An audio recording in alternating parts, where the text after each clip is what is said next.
হবিগঞ্জের মাধবপুরে গরু চোর সন্দেহে ৩ যুবককে আটক করে পুলিশে দিয়েছে স্থানীয়রা। বুধবার দুপুরে উপজেলার সুলতানপুর গ্রামে গরু চুরির সন্দেহে ৩ যুবককে গাছের সঙ্গে বেঁধে রাখে গ্রামবাসী। পরে কাশীনগর পুলিশ ফাঁড়ির সদস্যরা ঘটনাস্থলে গিয়ে তাদের উদ্ধার করে।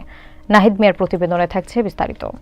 এ বিষয়ে কাশীনগর ফাঁড়ির আইসি ইন্সপেক্টর গোলাম মোস্তফা জানান, স্থানীয়রা গরু চুরির সঙ্গে তাদের সম্পর্কিত হওয়া নিশ্চিত না হলেও মারধরের শিকার হওয়া থেকে তাদের উদ্ধার করা হয়েছে। গ্রেপ্তারকৃতরা হলেন মাধবপুর উপজেলা আলীনগর গ্রামের আব্দুল হামিদের ছেলে আল আমিন, চৌমুহনী ইউনিয়নের বরুড়া গ্রামের ইউনুস মিয়ার ছেলে পারভেজ মিয়া এবং শামসু মিয়ার ছেলে শাকিল মিয়া। স্থানীয় সূত্রে জানা গেছে, গত এক সপ্তাহে ধর্মঘর এবং চৌমুহনী ইউনিয়নে মোট ৮টি গরু চুরি হয়েছে। বুধবার সকালে জঙ্গলে বাঁধা অবস্থায় 2টি গরু উদ্ধার করা হয়।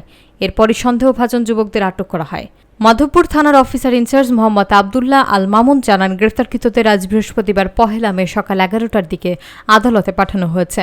এ ঘটনায় পুলিশ তদন্ত শুরু করেছে এবং গরু চুরির সঙ্গে তাদের সংশ্লিষ্টতার সম্পর্কে বিস্তারিত তথ্য জানানোর চেষ্টা করা হচ্ছে।